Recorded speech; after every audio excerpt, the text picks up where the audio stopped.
আসসালামু আলাইকুম। যে যেখান থেকে দেখছেন আল্লাহর রহমতে সবাই ভালো আছেন, আমিও ভালো আছি। আমি তোমরা ফ্যামিলি লাইফস্টাইল থেকে বলছি। এখন সকাল 9টা বাজে। এখন আমি আমার ঘরটাকে গুছিয়ে নেব। ঘর পরিষ্কার পরিচ্ছন্ন না রাখলে আমার ভালো লাগে না। ঘর গুছিয়ে বাচ্চাদের নাস্তা করাবো। নাস্তা আমি অফ ক্যামেরায় করে রেখেছি, একটু রাখ। এখন আমি ঘরটা গুছিয়ে নিব। পরিষ্কার পরিচ্ছন্নতা রাখলে নিজের কাছেও ভালো লাগে, আর পরিষ্কার না রাখলে ঘরটা নোংরা মনে হয়, মানে মন থেকে শান্তি লাগে না। এখন আমি রান্নাঘরে চলে যাব। আমার ঘর গোছানো শেষ, প্রত্যেক জিনিস পরিষ্কার পরিচ্ছন্নতা রাখলে নিজের কাছে ভালো লাগে। আর মেয়েদের তো মনে করেন রান্নাঘরটাই মেন। যেখানেই থাকেন না কেন, আপনার সংসার গৃহিণী হলে রান্নাঘরটা আগে আপনার পরিষ্কার রাখতে হবে। রান্নাঘর এখন আমার কাজগুলো গুছানো অলরেডি হয়ে গেছে। এখন আমি বাবুকে নাস্তা করাবো। আমি এর আগে বাবুকে সকালে উঠিয়ে মুখ ধুয়ে নিয়েছি। এখন বাবুকে নাস্তা করে নেব। এর আগে আমি একবার নাস্তা করিয়েছি, এখন আমি আরেকবার করাচ্ছি বাবুকে। আপনাদের মাঝে আমার বাবুর কি কি খাওয়াই বা কিভাবে আমার বাবুকে যত্ন নেই সেই ব্যাপারে আমি আপনাদের আরেক ভিডিওতে দিয়ে দিব। আমার বাবু এখন খেলা করছে নিচে। আসো বাবু শোনা, এই যে আমার বাবু শোনা, আমার বাবু শোনাকে এখন আমি ব্রেক নাস্তা করাবো। আমার বাবু শোনায় খুব দুষ্টমি করে।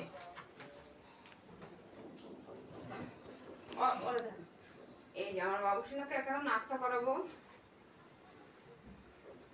আমি বাবুকে সব ঘরোয়াভাবে নাস্তা খাওয়াই, বাইরের কোনো খাবার আমি বাবুকে খাওয়াইনি এখন থেকে। এখন আমার বাবুর 1 বছর 1 মাস চলতেছে। আমার বাবু এটা মাশাআল্লাহ ঘরোয়াভাবে যে খাবারটাই আমি তৈরি করে ফেলেছি কোনো সাইড ইফেক্ট করেনি। এমনকি আমার বাবু অ্যালার্জির কোনো একটা সমস্যা ওর জন্মগতভাবে অ্যালার্জি সমস্যা, কিন্তু খাবারে কোনো অ্যালার্জি হয়নি। ঘরোয়া খাওয়ালে বাচ্চারা ভালো থাকে। এখন আমি রান্নাঘরে চলে আসলাম আপনাদের জন্য একটা নতুন রেসিপি নিয়ে। সেটা হলো রসুনের ভর্তা। রসুন আমাদের শরীরের জন্য কতটা উপকার সেটা আমরা সবাই জানি। এখন আমি এই রসুনের ভর্তাটা আপনাদের করে দেখাচ্ছি। আপনারা এই রসুনের ভর্তাটা একবার করে ট্রাই করেন। রসুনের ভর্তাটা খুব টেস্ট, কারণ রসুনের উপকারিতা সবাই কম বেশি আমরা ভালো জানি। রসুন খেলে শরীরের আমাদের জন্য অনেক উপকার আসে। আমি রসুনের ভর্তাটা এখন করছি, আপনারা একটু দেখেন। আর প্রথমত আমি একটা মরিচ তেলে নিব, তার সাথে আমি এই যে কিছু রসুন কড়াইতে দিয়ে দিচ্ছি। এখন এটা আমি বাদামি কালার হওয়া পর্যন্ত ভাজবো। এটা বাদামি কালার হওয়া পর্যন্ত আমি এটা ভাজতে থাকবো। এর ভিতরে আমি কিছু কথা বলতে চাই যে যারা সংসারের গৃহিণী অনেক সময়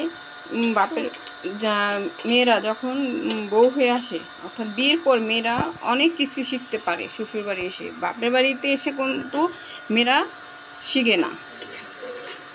শ্বশুর বাড়িতে মানুষ, একটা মেয়ে কখনো বাপের বাড়িতে অলরেডি আমার এই রসুনগুলো ভাজা হয়ে গেছে। এ দেখেন ব্রাউন কালার হয়ে গেছে, বাদামি কালার হয়ে গেছে। মিষ্টি ডলা দিয়ে রসুনটা এটার সাথে আমি পেস্ট করে নিচ্ছি। রসুনটা আমি পেস্ট করে নিচ্ছি। এই যে বেশি সময় লাগে না এই ভর্তাটা তৈরি করতে, জাস্ট 5 মিনিট। এর সাথে আপনি একটু পেঁয়াজ বেশি মিহিন করতে হবে না, হালকা মিহিন করলে জানি রসুনটার সাথে মিক্সচার হয়ে যায়।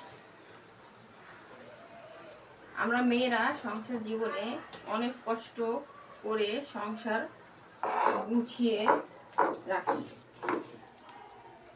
আমার রসুন ভর্তাটা কমপ্লিট হয়ে গেছে।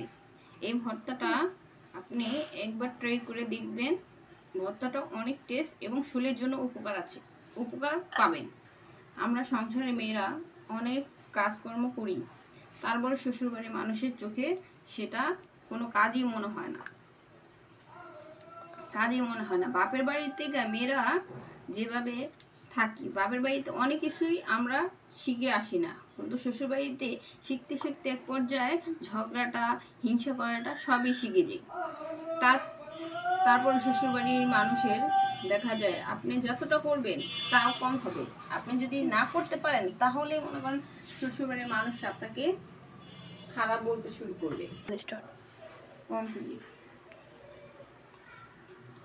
এখন, হ্যাঁ, রসুন ভর্তা কমপ্লিট। এই ভর্তাটা আপনারা একবার ট্রাই করে দেখেন। আপনাদের যদি ভালো না লাগে তাহলে আপনারা কমেন্ট করে জানাবেন আমাকে। আমার ভিডিওটা যদি ভালো লেগে থাকে আমাকে একটা লাইক করে একবার সাবস্ক্রাইব করে যাবেন দয়া করে।